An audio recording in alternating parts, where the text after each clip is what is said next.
Welcome to The Breakup Theory, conversations about ending things and collective liberation.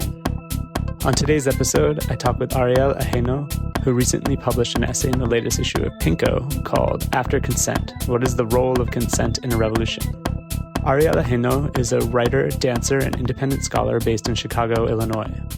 The beautiful essay mixes personal experience with theoretical and practical analysis of the benefits and limits of consent and how that relates to the work of transforming the world beyond the principles of oppression that contain us now.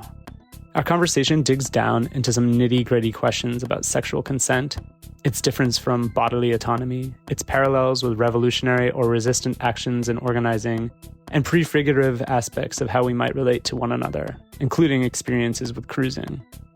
As Ariel says towards the end of the conversation, there's going to be sex at the barricades. There's going to be sex at the encampment.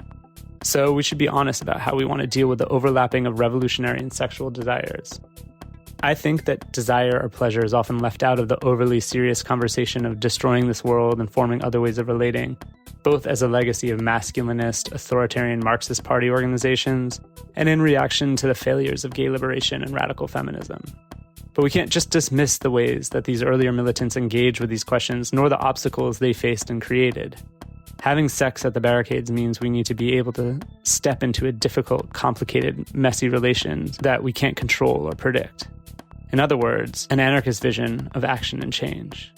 Assessing the end of the radical gay movement only a year after it started, Hocquenghem said that they had radically changed the homosexual geography of Paris, where their general assemblies became giant cruising sites with the police threat removed. And that in itself was not so bad. Thinking after consent really asks us to confront our desire for control and our willingness to experiment and fail. In other words, how we must engage with our own power in between us. Ariel's analysis in the essay and the conversation feels very thorough and generative, and I'm excited to share it. I will link to the essay and to the wonderful Pinko collective in the show notes. You can buy the issue or read the essay online along with some of the other essays in the current issue. And you can also find Ariel on Twitter at Generative Ajeno and on Instagram at Ariel_Ajeno.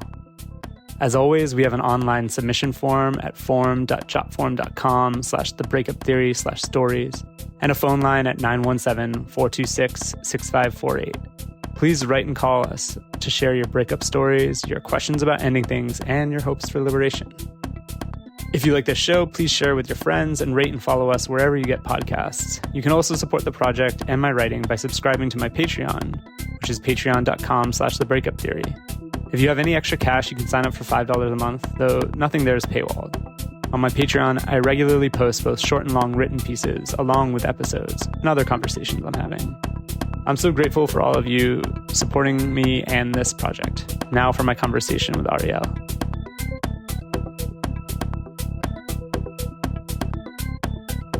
I'm really excited to have this conversation with Ariel Ajeno, and we've been sort of in kind of virtual conversation for a while coming out of our love for Hocquenghem, but I was really stoked to have you on after seeing and getting to read your piece in the latest issue of Pinko, After Consent. And I thought it was like super pertinent. So yeah, I was really happy that you were able to come and talk about this. Maybe like we can sort of set the ground of like what you're getting into in your analysis of consent, starting maybe with like how consent functions within sexuality and what the kind of initial limitations you feel are. Yeah. Where's a good place to get started with this? Well, I'm like trying to figure like, can we assume that everyone sort of has a basic idea of what consent means and then we'll go into it, or do we need to say a little bit of groundwork? I think whether or not we have to describe consent is actually a good place to start with the conversation. Because I think we're in this interesting position where in the last 10 or 15 years, consent has become a pretty dominant framing in terms of understandings of gender and sexuality. We're starting to see affirmative consent laws on the books, which is a very good thing, in my opinion. There's been decades of widespread consent education in colleges and other institutions throughout the country in the United States. But it's also a discourse that has traveled pretty successfully around the world and has met a variety of different receptions in different places. I think what we have at this point is there's an industry that exists among sex educators, sex positive activists. There's a push from a lot of social groups to think about consent as this sort of not well understood thing that most people aren't invested in, right? That there's not a lot of knowledge around. And speaking specifically about sexual consent, as if consent isn't a concept that has broad political application, as if consent is something that we're dealing with in some capacity throughout our lives, and as if this hasn't become a dominant way of understanding sex. It's not a major arbiter like sexual good and violence and harm. So there's a way in which I think, we could, on some level, assume that most people that are going to be listening to this have some understanding of how consent discourses operate and have spread, because they're so common, despite the fact that we're always hearing that no one takes consent seriously enough. Consent isn't a major value that people have. I think those are getting at something. We'll probably come around to that. But I think what exists is maybe not a general ignorance of what consent is. I think the major case that's made by a lot of sex positive advocates who are really pushing this consent frame is one that imagines a kind of cultural puritanism. Is the repressive hypothesis, in sort of the most basic form, where we need to have a push towards consent education, because by pushing consent as a universal standard, we are fighting against dominant social mores and values around gender and sexuality. And for that reason, it's really important to spread an understanding of consent. So the package that we're trying to get, I think, in consent education also goes beyond what is sexual consent. There's actually a whole series of political values and aspirations attached to that, which might bear a little bit more explaining, but at the end of the day, I think are also probably pretty accessible to people who are kind of on the left in any sort of capacity, or who are part of queer and trans circles.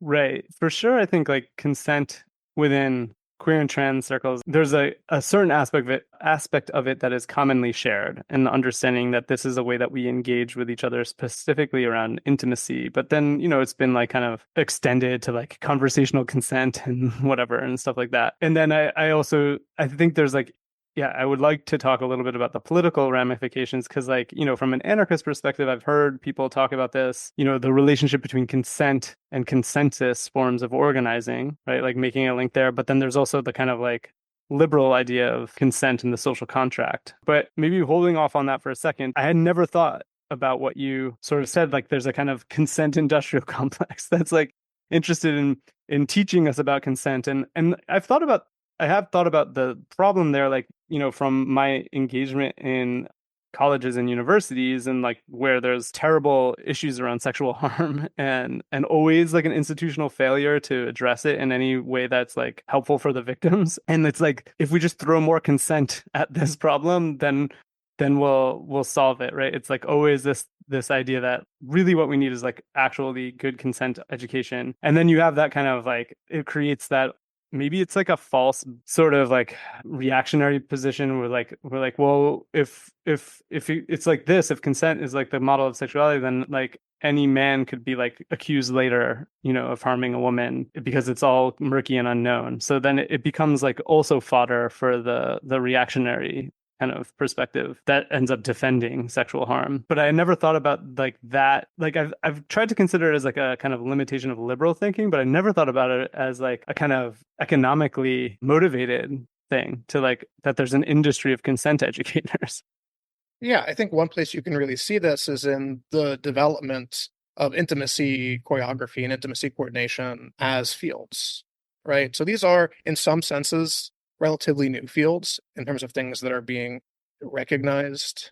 There was a lot of discourse this year about whether or not intimacy coordinators should have their own category in the Academy Awards, right? There's been this large upswell in response to Me Too, in response to sort of a public discussion about how absolutely predatory film production is. Mm-hmm. The absurd prevalence of sexual harm. And this is a complicated thing to talk about, because on one hand, I think consent protocols and in the sense of worker safety and autonomy and advocating people is a really good thing. The other thing is, if you're looking at this from a studio perspective, right, the reason that you want to have an intimacy coordinator on staff is to limit liability for Right. and everyone involved in the production. Because as long as you can be shown as having done your due diligence, Yeah. and as long as you can be seen that you've tried to foreclose on, and prevent foreseeable harm, then you carry a lot less civil liability. Right.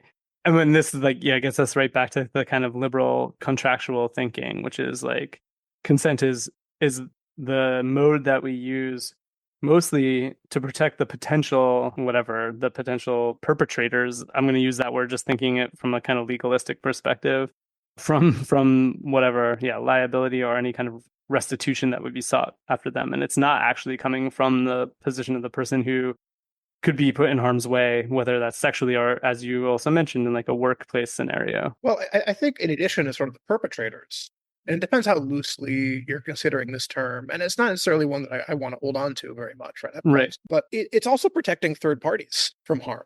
Because when we talk about sexual consent, one of the main things that we're doing is we're taking this big, complicated sphere of sexual politics and all the relations that people are in and the way that they affect a situation. And we're narrowing it down to a private contractual agreement between two people. And that has immense utility for any kind of institution. Because once it enters that sphere, then they're not necessarily like being bad stewards by letting harm happen in like the private sphere of consensual or non-consensual relation even, right? Like, oh, we did our due diligence in terms of like creating a space, all the kind of things that we had to do. And what this is this is a private harm of one individual abusing another individual. And there's no kind of institutional culpability or change that needs to happen. Right. So there's a way in which I think that like consent, and part of why it's so popular is not necessarily the way that like consent ends up directly shielding the people that we might think of as perpetrating harm. It's how consent, by being decontextualizing and depoliticizing, necessarily shields institutions and organizations. Yeah, okay, that's really a wonderful way of putting it, because like one of the things that you get at in the piece is that consent seems to kind of like neutralize whatever political context that it's happening in, right? Which is like you can have a sexual encounter between two people that I think, as you put it, are like seen as individual sovereign subjects who can make a decision in that moment, but that is bracketing all the social determinants of like what brings them there or where it's happening, right? And so that's like one of the places where you kind of identify a serious limitation in consent, is that it does this kind of privatizing work, which again, it seems to me like a classically liberal kind of move, is to take out the kind of social, political, economic conditions and make it like you get to choose everything on your own when you're given very meager choices often. Can you talk a little bit more about like other, because like I think there's other ways that we can like immediately kind of be like, well, consent clearly has limitations even in a practical way. What other ways in did you have to sort of start critiquing consent? So the title of the piece is After Consent, right? And part of why I went with after consent is I've been hearing a lot of kind of beyond consent language. There's an excellent book, and that's one reason why kind of beyond consent as a frame is going around. But there's a way in which like I don't necessarily want to throw consent entirely away in some respects. I think there's some utility to consent practices. Mm-hmm. And there's some utility to sort of the discourse and the knowledge that we've built up around consent. I just think consent by itself shouldn't be a major way of determining whether or not sexual harm occurred, whether or not something is okay. It shouldn't be the only frame that we have. It is one protocol among many. It is one tool among many. And there are situations where I think it works particularly well. I think it's an excellent legal standard, in this moment where we have to contend with the laws as they exist now. Mm-hmm. I think a marginal improvement for, a good marginal improvement in society is having affirmative consent law. I think a lot of limitations to consent show up pretty quickly in just thinking about day-to-day experience, right? So some of these are just like broader conceptual limitations in the sense where it's like, okay, like a lot of other queer and trans people, I've had the experience of living with partners, right? Yeah. And the ways in which when you have lives that are logistically entangled, when there are like complex networks of care and support and survival involved, all of a sudden this idea of this like disconnected sovereign subject that we think of when we consent starts to feel really insufficient, because you end up, if you're only analyzing that situation through consent, you end up in a really weird bad situation. Mm-hmm. On one hand, you can kind of have the belief that like, okay, this person is like a fully consenting adult, which is maybe something to circle back to, is sort of where like adultness plays into this and who's not included in consent. That's a major consideration. For But sure. just for the moment, let's leave that aside. You have like a fully consenting adult. Anything that happens in that circumstance is okay, as long as someone consented, right? Right. Like that's one way of understanding the situation that can lead to a lot of harm and is deeply problematic. On the other hand, you could say, and I think this is sort of a course that radical feminists sometimes end up on to their peril, right? That someone in any kind of situation of material constraint in that capacity cannot consent. Right. And by saying that a subject is incapable of consent, what you're doing is you're entirely stripping them of bodily and sexual autonomy. Mm-hmm. Because we're all the time working in situations where autonomy is constrained in some capacity. Yeah. I mean, it's been such a powerful tool for anti-gay and anti-trans attacks to frame it around young people's exploration of their gender and sexuality and taking away their capability of saying what they want. And like, I mean, this like, going back to like Hocquenghem and stuff, the history of gay liberation has been revised from this perspective to kind of, because like a lot of the people back in that sexual liberation time were trying to imagine what would be a young person's sexuality beyond the kind of the taboos, right, of like saying that young people have a sexuality and imagining what their role in like a revolutionary society would be. But then that gets kind of immediately like flattened into claim or accusations of like grooming and pedophilia, and right. I don't know if that's where you're going with it, but I think that the idea, that kind of youth, like that you have to be a fully consenting adult and robbing young people of it is a really important thing to highlight. And you quote Judith Butler also talking about how like we don't consent to like being born, we don't consent to the conditions that we live in, which you like quoting or referring to Butler talk about as like contingent. We obviously don't consent to whoever's like raising us in the first place. So like at some point, I think this is another move that you're making in the essay, is that like consent is always like kind of pointing to something outside of consent whenever we're talking about it, right? Like when you narrow the framework down to like this is the thing that we're talking about with consent, but that's like framed by a situation that's non-consensual in some other way. I don't know if that got too abstract. I went from the third rail of pedophilia to this other place. Well, there are other cases here that are important too. I spend a lot of time talking with people that consider themselves like sex positive consent activists, and do you know how often I hear them talk about like the lack of sexual autonomy of people that are incarcerated, Right. either in prisons or in mental institutions? Yeah. If we're really concerned about sexual autonomy, then we really need to like broadly widen who we're considering like a sexual subject, or what sexual autonomy or bodily autonomy means. And I think that's something from the 70s that we've by and large lost. And Yeah. this is certainly an area that like a lot of care and attention is needed, because there are a lot of complex power dynamics and there's a lot of potential for harm. But at the same time, entirely brushing the issue aside is just not at all tenable.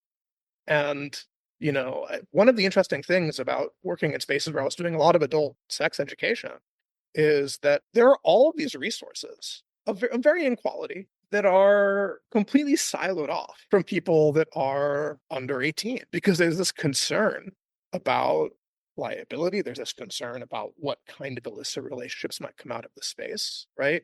And some of those concerns are absolutely things that are worth being concerned about. But at the same time, the response to that is, it's questionable that in order to avoid a certain kind of harm, what you're doing is you're completely obliterating access to information that gives people more autonomy.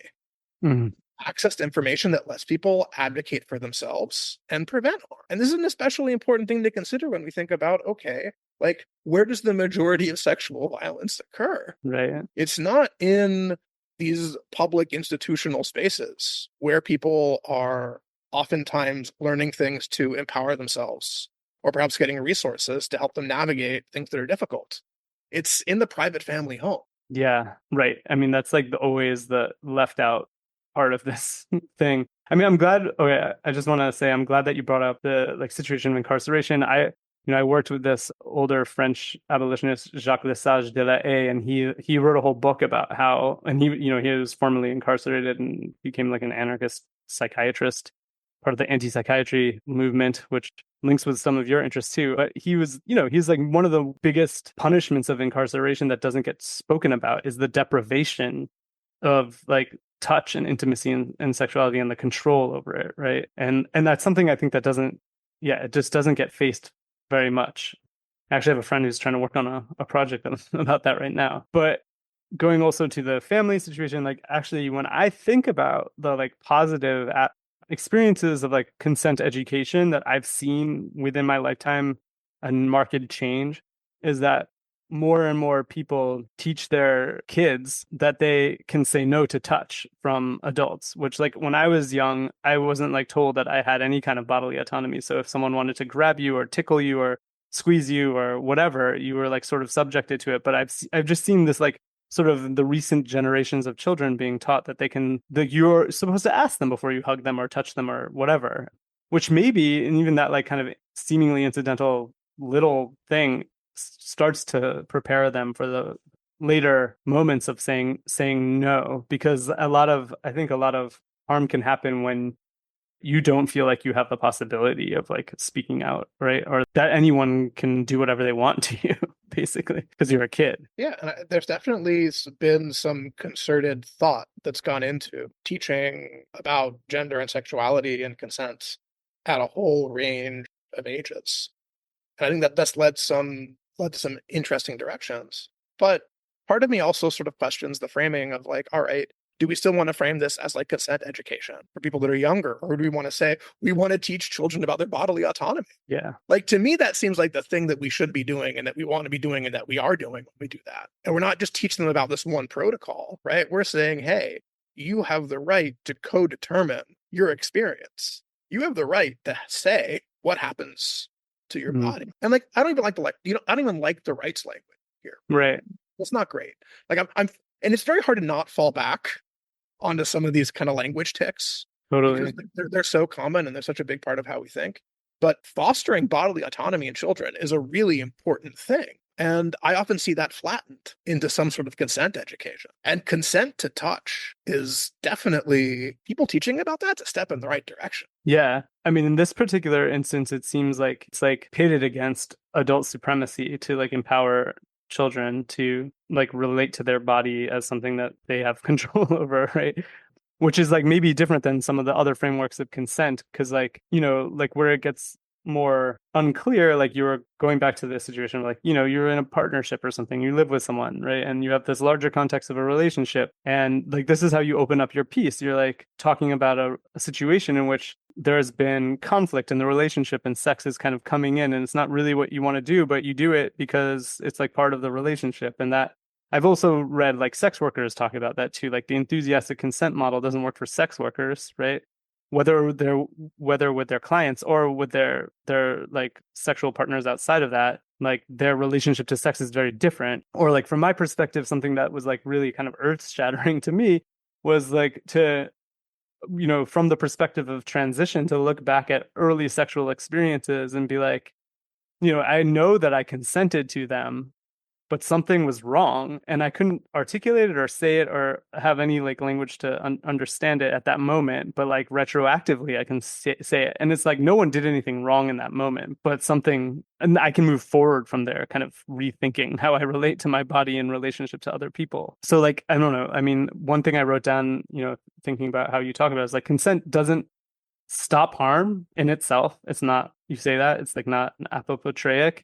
And it's also inadequate to pleasure, right? Because it's not actually descriptive of the ways that we use our bodies in relation to each other, or even like the possibilities of pleasure. One of the things that you say in this essay that just struck me so much is like when you were talking about the kind of kink negotiation process that tries to plan ahead of time all the possible scenarios and interactions. And then you kind of compare that to the feeling of like a kind of situational desire, like things come up in the moment that you can't necessarily know. And that's something I think of too, is like that I can't always foretell what I will want. And if someone who I'm like feeling safe and vulnerable with wants to show me something that I didn't know, I might be open to it, but I wouldn't be able to say that beforehand or like write it in a contract. So like desire like functions in this way that isn't adequate to consent. I'm just kind of like trying to put some of these things together to think about like where it works and where it doesn't, and how it's useful and how it's not. If you have thoughts here. Well, it's maybe a pat way to say it, but in some ways, I find myself often wanting,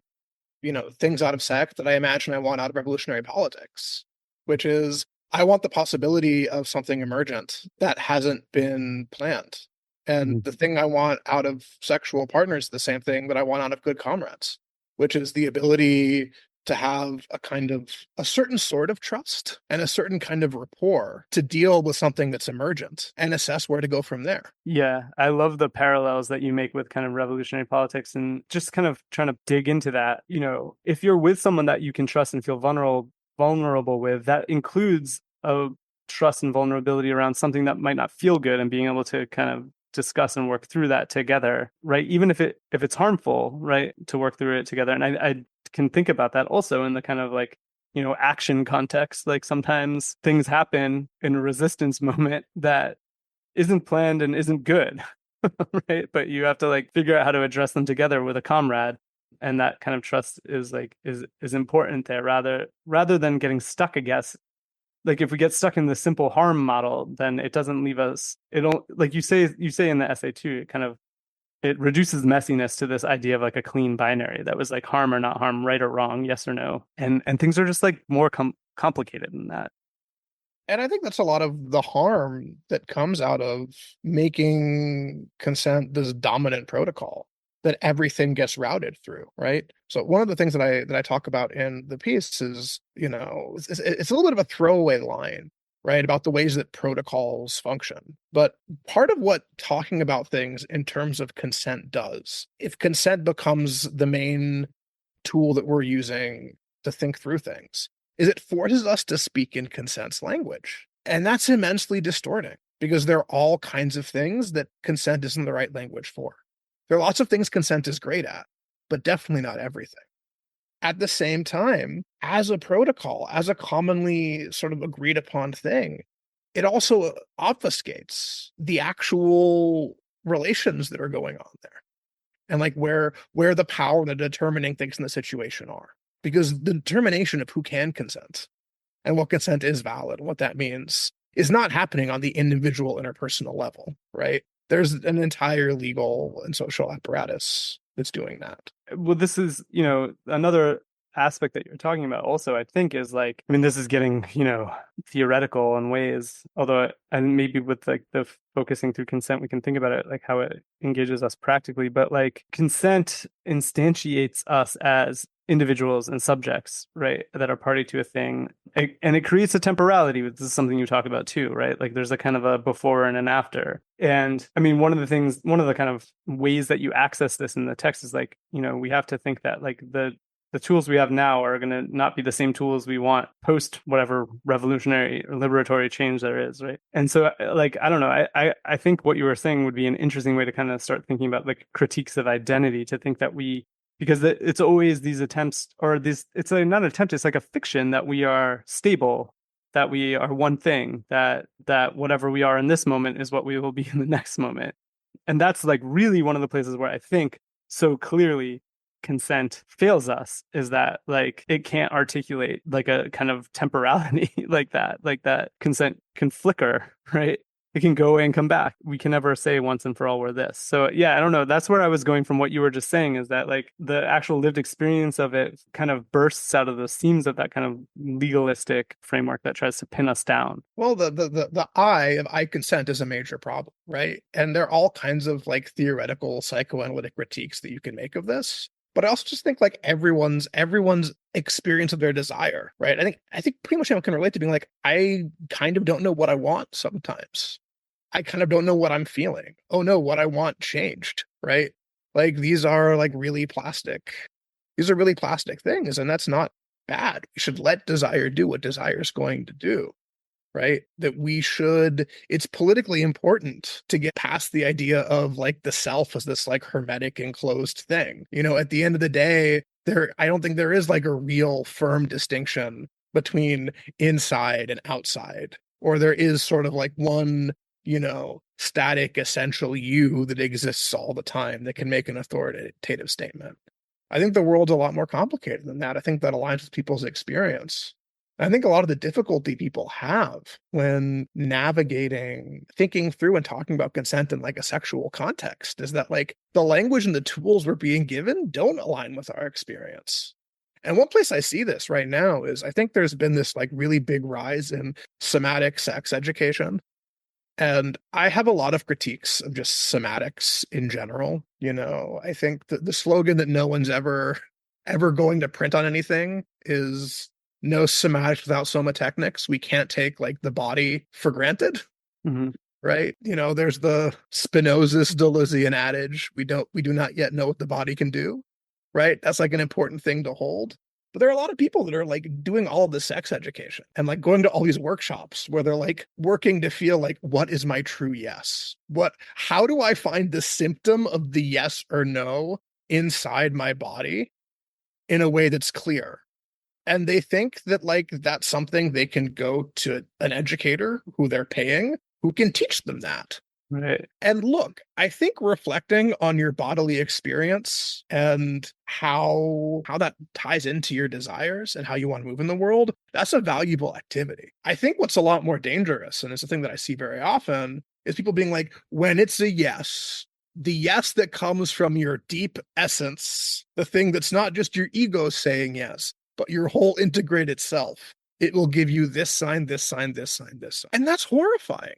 That's terrifying. Like, we should encouraging a curiosity among people and an openness and a knowledge that these things change rather than giving people this idea that there's like a core essential thing that is completely opaque to them, that if they pay enough attention to details, they should be able to, like a good detective, find out what they're feeling. I mean, that model has like really caused me a lot of suffering personally, just because like, even it's like part of like the kind of psychoanalytic sense too, is like that there's something that I don't know that's structuring me, and that if I can only like work through it in some way, I will get to it. But knowing what I want and knowing what I need, like that I could somehow find it in myself if I just did the right things has caused me a lot of like anxiety, because I'm like, well, I don't know. Like any decision can be total madness, right? You don't know what sort of determines you. And this is like one of the things I was thinking about is like, I think like perhaps consent is like a useful fiction that we use to regulate things. I think like we have problems kind of seeing how we make these kinds of narratives and stories do work for us without kind of like universalizing it or something in a way, or making it eternal.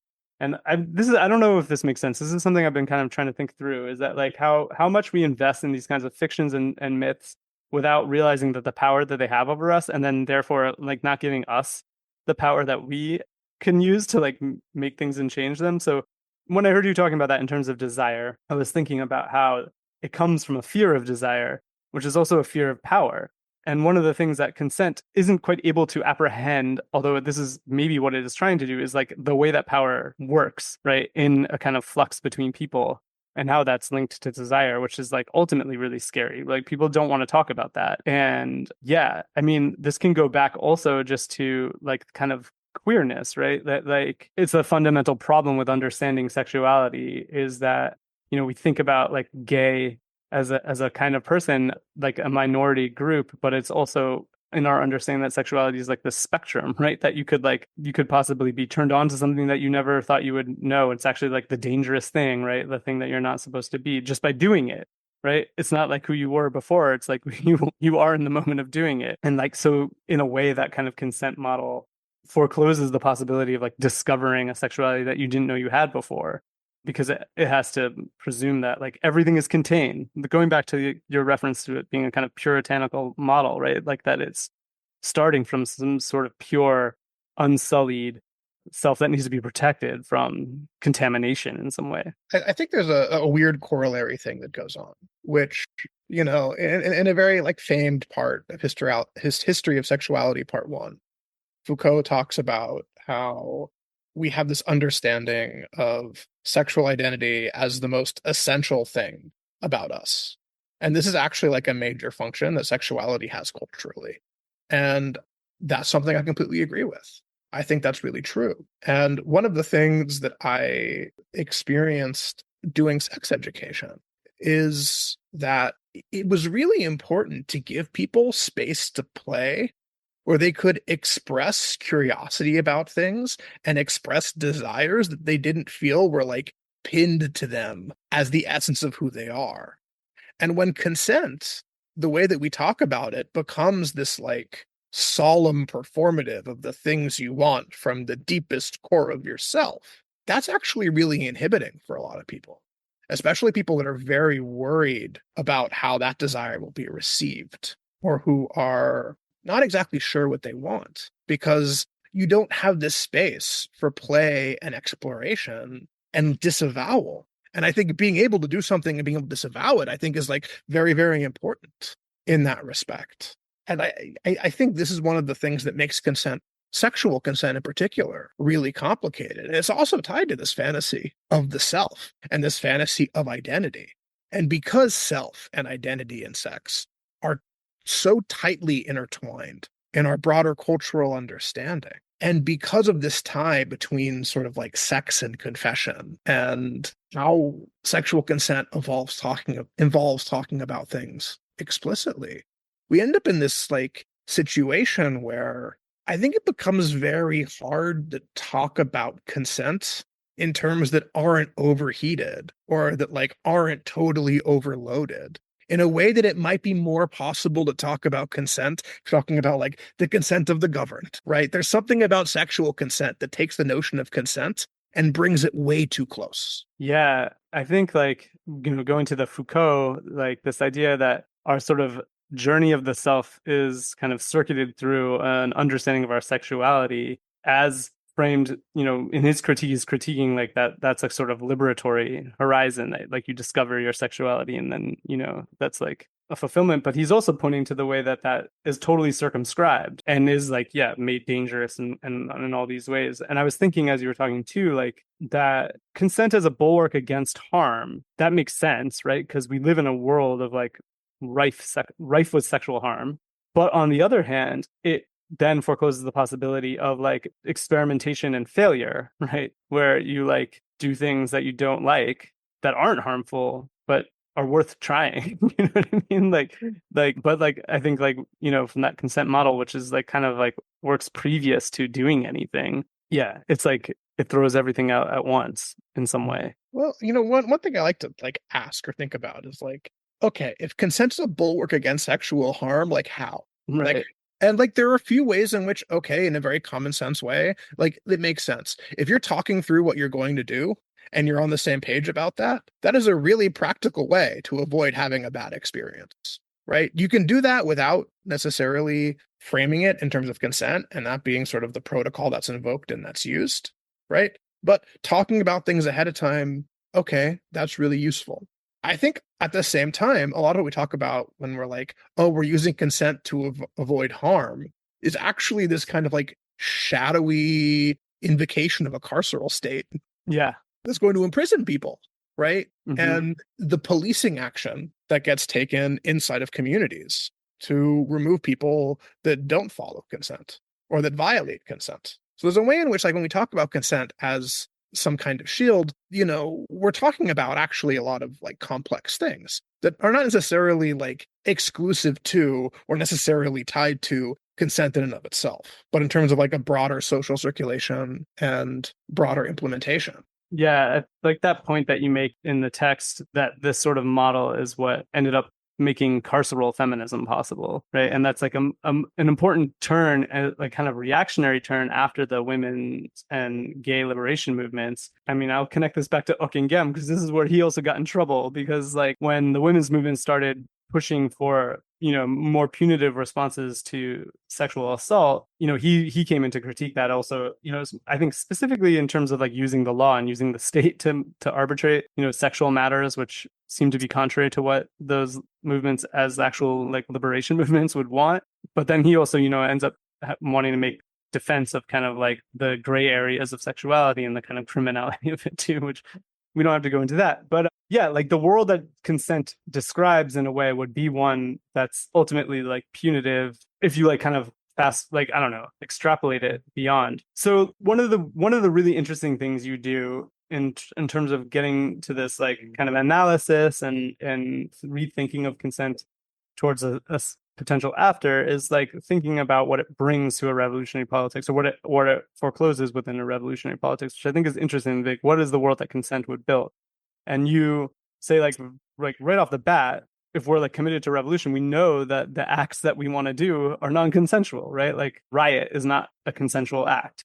And then yeah, you quote CLR James too, right? Like that we need the rich running for their lives. They're not gonna give us what we want from them. So like right off the bat, consent doesn't model our kind of political desires or futurity. Yeah, do you have more thoughts on sort of on that kind of limitation, or how it I mean, I guess also returning to the idea of the consent of the governed and that kind of fiction, what your thoughts are on that? Yeah, I think there are a few components to it. To kind of tie into an earlier thread, I think there's this, I think in a lot of political thought that I find motivating, right? There's this idea that like we don't know what the revolution is going to look like, and it is actually impossible to consent to what the emergent form is going to be before it arrives. And if that becomes a requirement, that is an essentially conservative and reactionary requirement of anything, because it means the only things that can happen are things that have already happened, that we already have language for, that we've already imagined. That consent has a fundamentally conservative function. Now, do I think that conservative function is a universally bad thing? No. I think there are lots of times and situations where it might be prudent or might be useful to engage in some kinds of foreclosure, right? I don't think foreclosing possibility is always a bad thing, right? I actually think like part of having a leftist politics is trying to figure out how to shut down bad things that you don't want to emerge, that are going to crush whatever, nascent thing that you're working on, right? There has to be like a very careful attention towards building space for the unforeseeable thing that we want and dealing with the harsh realities of repression and wanting to build something different. So I think that's immensely complicated. But that also means that there are spheres where that's just not appropriate.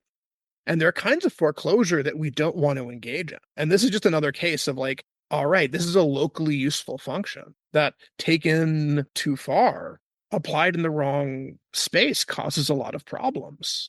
And, if we were a little bit better at having conversations about consent to this politically situated thing, then maybe we wouldn't be having these sort of problems. But I talk to people all the time, and they have this sort of the bedrock of their ethics and morality and politics is like consent, or they will profess that, in sort of a simple maxim that you would teach a child about how to treat other people in the world, right? As like an easily broadly applicable rule, that everything has to be consensual all the time. And that's just not a good universal rule to have. And it's really harmful. And it's something that it is happening all the time. One thinks about like kink at pride discourse, right? Yeah. Or even drag bans, which is not a thing I think about, a ton in some capacity. It's sort of interesting the amount of force that's taken on politically in this moment, right? But there's this idea of, oh no, anything that is remotely sexualized needs to be consented to. Minors are incapable of consent. We must therefore eliminate the always already overly sexual queer and trans people from public life in order to sort of prevent anything from happening. And here I think is maybe like a really good corrective to a lot of that, which is like, I don't think consent is a useful tool or a good tool to think outside of like private relation. What consent is designed for, conceptually and legally, is the contract form. And once again, that's a space where it has a lot of potential utility. What it's really bad at thinking about is public existence, because we need, and this is why I kind of counterpose the idea of consent with like a robust public sexual culture, because you shouldn't need to have consent to exist in public. That's the entire point of a public, right? And I think a lot of formations people have around consent can really just, that are bad, can really just be, is that just a human existing in public? Right. Because maybe consent isn't the thing you should be using or thinking through there. Time for a break.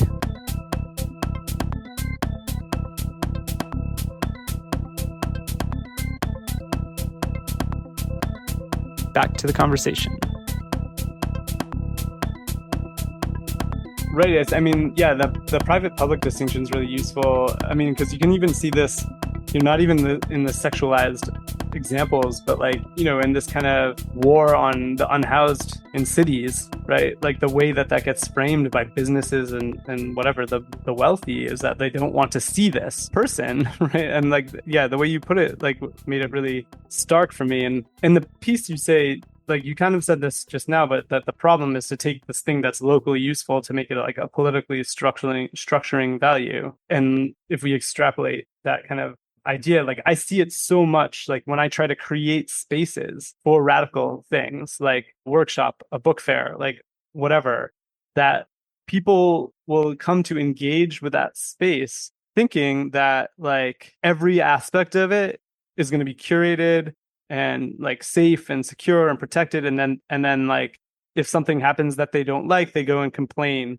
to the organizers that it wasn't what they wanted. And I hadn't really thought about it before, but I think this is sort of an outgrowth of the model of consent, that you think that you can, prior to an experience, determine all the possibilities of it and make sure that it's exactly what you want.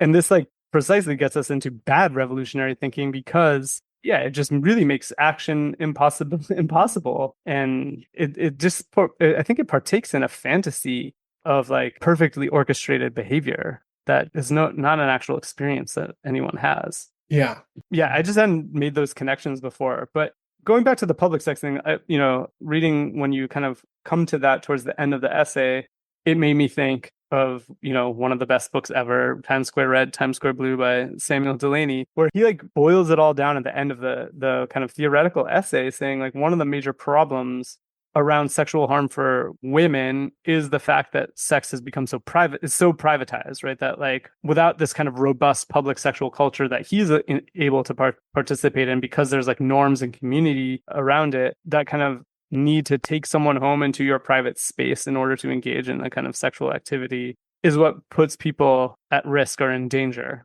And it also is it's another level of intimacy that's added to the kind of negotiation of that moment. Was that something that was sort of in your mind, the kind of public sex would be? I don't know. Maybe you could just talk a little bit more about what you mean by a kind of public sex culture as a way to deal with some of the issues that consent tries to address, that are maybe structural, and it's just getting at the symptoms. Well, there's that, saying, adage that you hear all the time in activist spaces on the left, right? From anarchists, a lot of people, whose politics I really fuck with. And it's we keep us safe. At the end of the day, I oftentimes feel a lot safer having sex in public, in community, around people I know, around people that I feel can step in. There can be some kind of intervention if something goes wrong in a space that's public, versus having someone back in private space, where at this point I live alone. It's what recourse do I have, even in my own space? Right. There are ways that's immensely limited. I think community keeps us safe.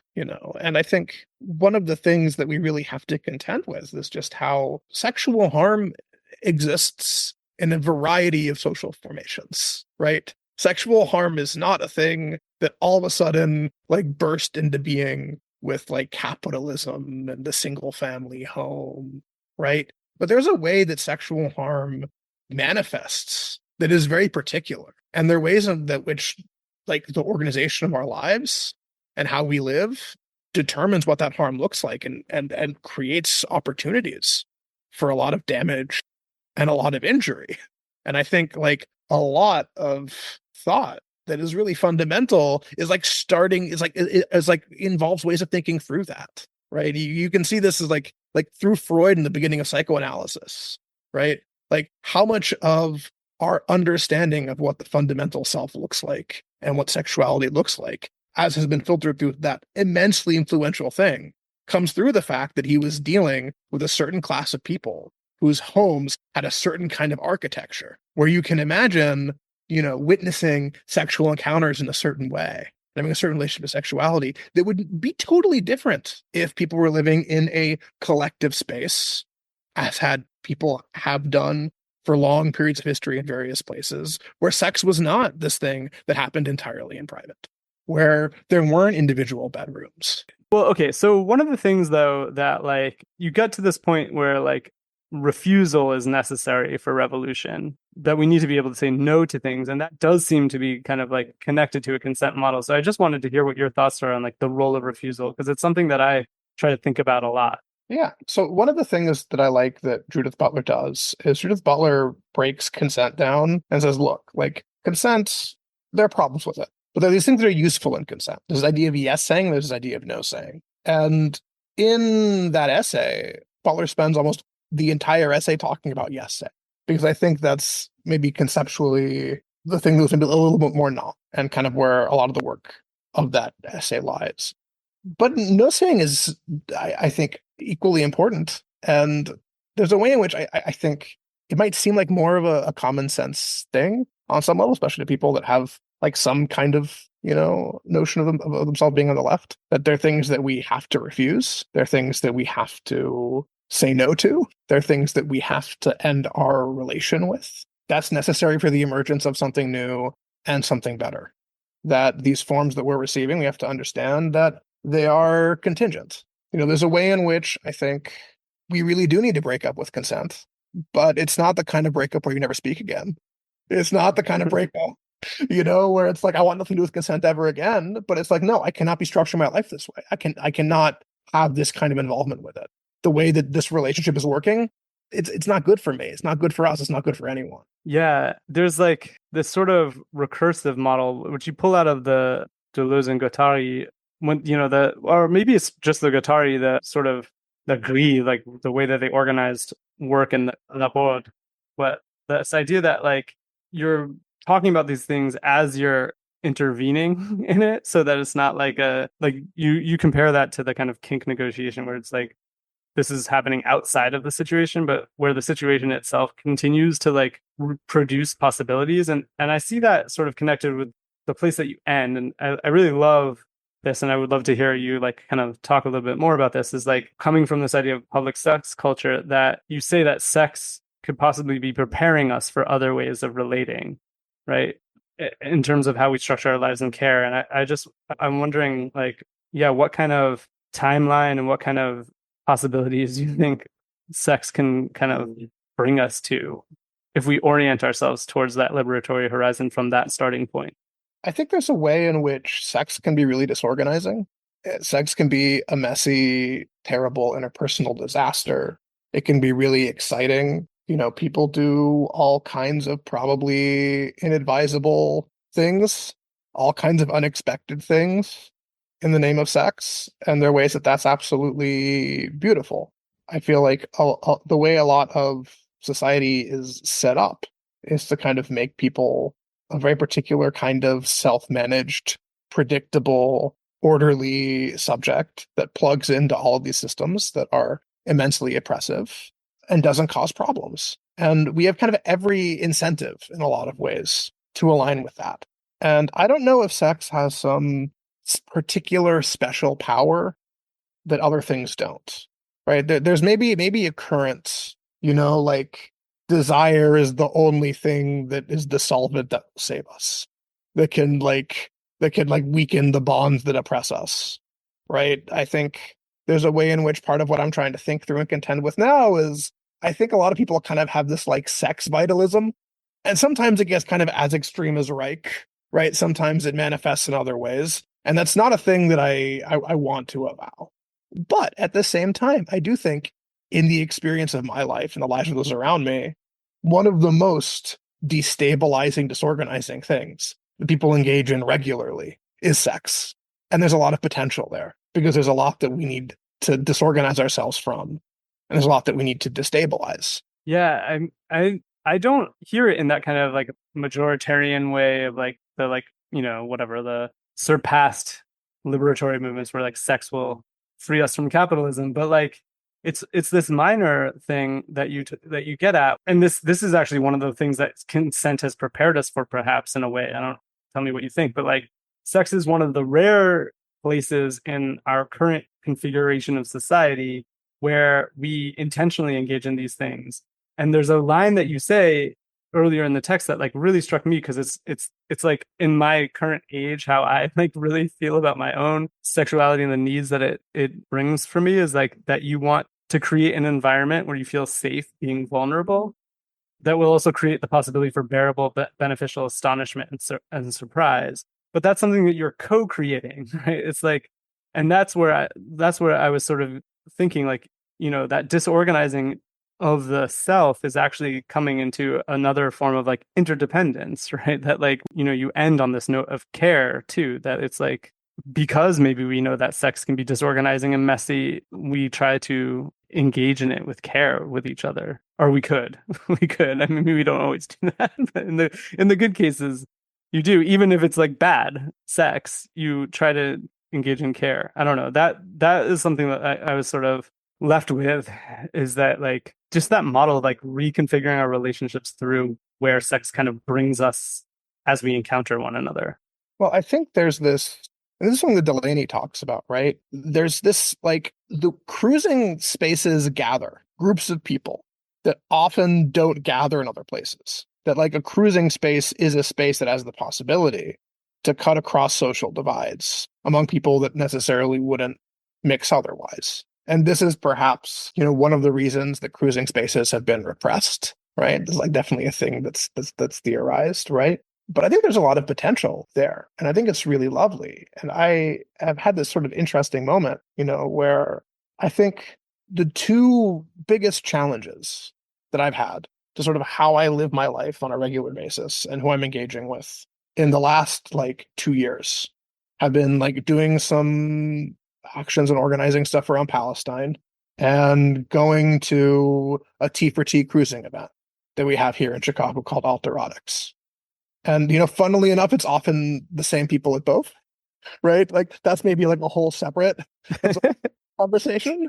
But those are both situations where I've really found myself, because of a certain kind of pressure, whether it's sort of a political pressure of an intensification of an ongoing genocide, or whether it's a very different kind of pressure of the sort of like unruly desire to engage with people that I would not otherwise engage with in ways that I would not otherwise engage with people. Oftentimes people that like I don't agree with about a lot of things. Often people where there's like a kind of delimited trust.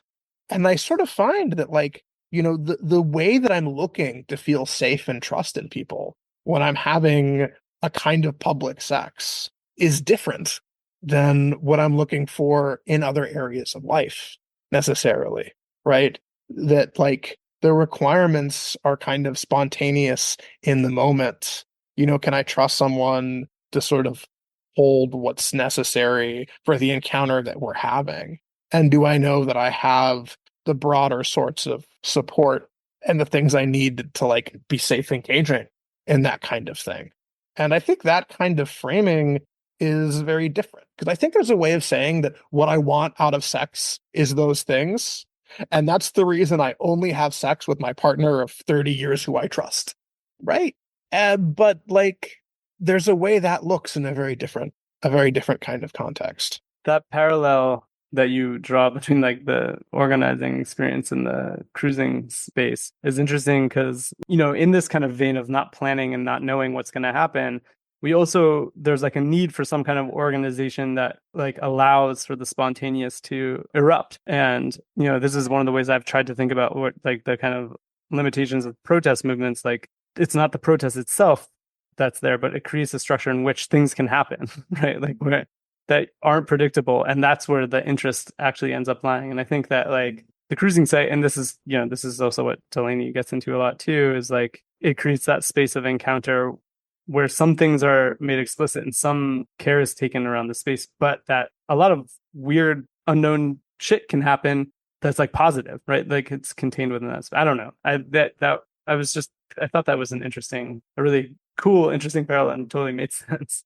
Yeah. Well, I think a lot of this essay sort of like a big founding thing is like, how do we think about sex at the barricades? Like, what does it mean to acknowledge that there is going to be sex at the barricades? There is going to be sex at the encampment. There is going to be sex, maybe not at the riot, given the temporality of a riot, but there's going to be sex that happens around protests, around riots. There's going to be sex that happens inside of these political formations. And how do you think through and how do you deal with that? And how do you think of the fact that, like, think through these campus protests, right? And how much of the crackdown on encampments was due to, at least like on paper, this kind of sexual panic, right? Which is something that, we saw at UC Davis as well. That Jennifer Doyle talks about, like, very explicitly, right? How do we think through what it means to, like, be like, okay, we exist in public politically. How do we not just completely disavow our sexuality when we're being political? I always go back to the opening of Screwball Asses, and it's just like, how do, we can't live in this world where we go from the party meeting to, like, fucking in the alley and pretend there's no continuity and pretend it's not the same people in both spaces. Yeah. Yeah. I mean, I love that. That's like, I mean, maybe that's a good place to wrap it up. I think, like, my one thought on what you were saying is, like, it's just interesting where sex brings out these authoritarian impulses in us even within our, like, liberatory movements, right? Like, it's like, because it can be so uncontrollable, there's this desire to pin it down and control it. And consent can work that way, but it doesn't have to. And yeah, the encampment example was, like, good for that. It's like that the people who wanted to take them over and to lead them in a specific way would, use prohibitions on sex as one of the prohibitions on sex, and also prohibitions on house people joining it too, which is another kind of connecting back to things we said, that kind of, like, inside outside distinction. And I relate to that immensely personally. I think one of the things about this piece is, like, and I think this is true of a lot of writing on public sex, with people organizing public sex spaces, there's an aspirational element to it, right? I am someone that, in, like, some respects, is, like, new to publicly cruising. That's something that I've been kind of trying to figure out how to do more in the past. And I have, was kind of acculturated, and I kind of, cut my teeth in the pansexual kink scene, which is very tied to a very rigorous and particular set of consent practices. And as someone that was, like, doing education and who was, like, some degree of a public figure in that space, there are ways in which I think feeling like I always had to engage consent in that very particular way was immediately immensely stifling for me. And, as I found myself engaging more and more with these cruising spaces, I definitely come across, a part of me that is very much habituated towards wanting to foreclose on certain kinds of bad outcomes, right? Wanting to show that I'm a good sexual subject by dotting all my I's and crossing all my T's, by making sure that we did the spreadsheet, even though it might not be necessary in that respect, because, like, that very much aligns with what the dominant values are in that space. And it's been, a really big challenge for me to move into these spaces that have different norms, and hooking up with someone that, in a way that, like, intellectually I know is fine. We both understand the situation, what the generic parameters of it are. Cruising operates very differently. There's a part of me that's sitting there and it's like, what the fuck am I doing? Like, this is crazy. I'm not doing all of the things that one does in order to do this the right way.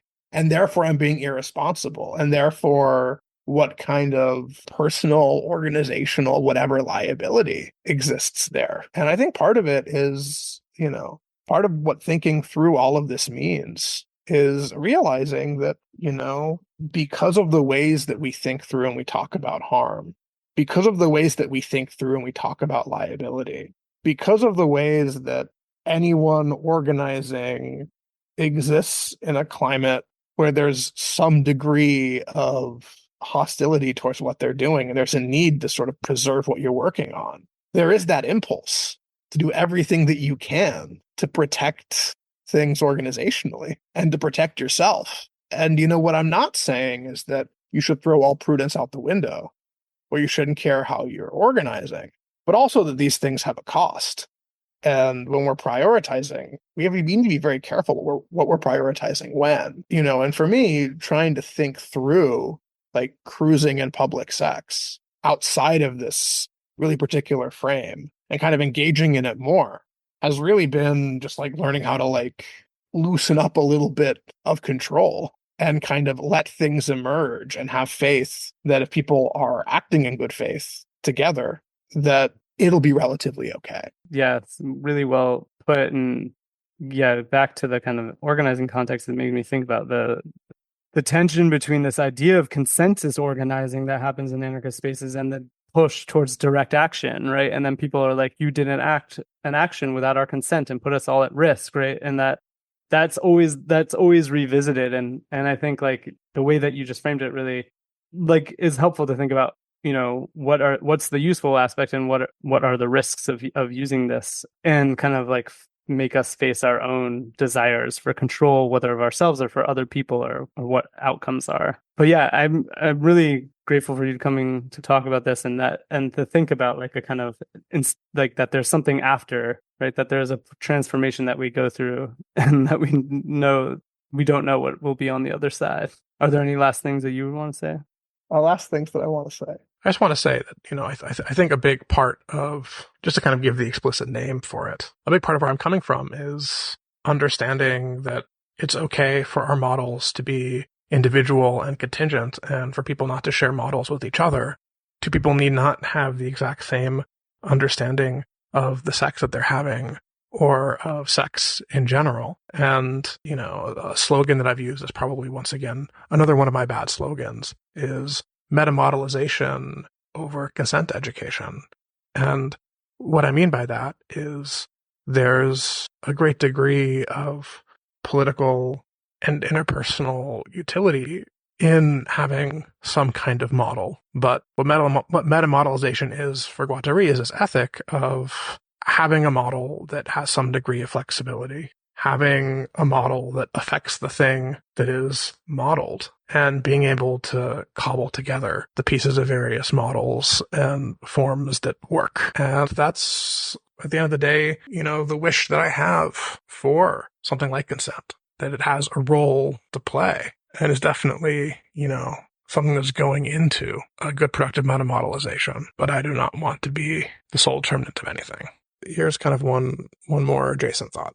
And it's this. I feel there's this immense utility in spaces around gender and sexuality in particular, thinking of themselves as public spaces, because it changes how those spaces are policed and who can be in those spaces. That there's a very different kind of burden to include or exclude people, especially people that have like caused harm or people that are questionable, when a space is a private space and there's one kind of individual that's responsible for that space, or a board or some organizational structure that determines how that space is moderated or policed. And it becomes very different when it's a public space and there are different kinds of expectations around safety and exclusion and inclusion. And the act of making sure that space is safe becomes a communal action. And it becomes, how are we constituting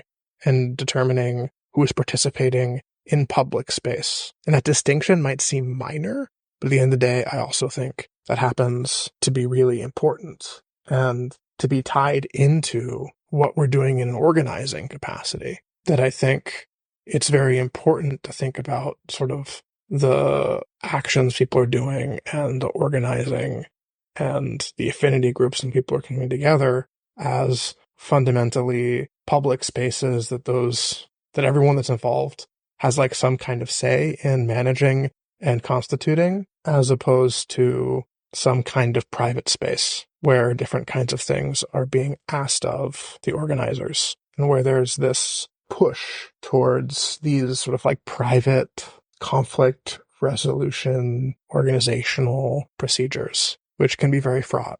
I think that covers a lot of it. Cool. Is there anything you want to say in terms of like where people could find you, things that you're doing and they're up to? So that essay is available online. I'm like pretty proud of it. Yeah, it's good. It's really good. Thank you for talking to me. Yeah, thank you. I guess my Twitter at Ariel Ajeno works. My Instagram also is a public facing thing at Ariel_Ajeno. Those are the main things that I'm working on. Well, but that article was a really good experience. It kind of came out of nowhere. I just kind of got asked to write it, and I was like, okay, I've never really written an essay in this form before, so I love it, and I think it's really important. And I was so stoked when I saw that you had a piece in there when they were previewing the issue.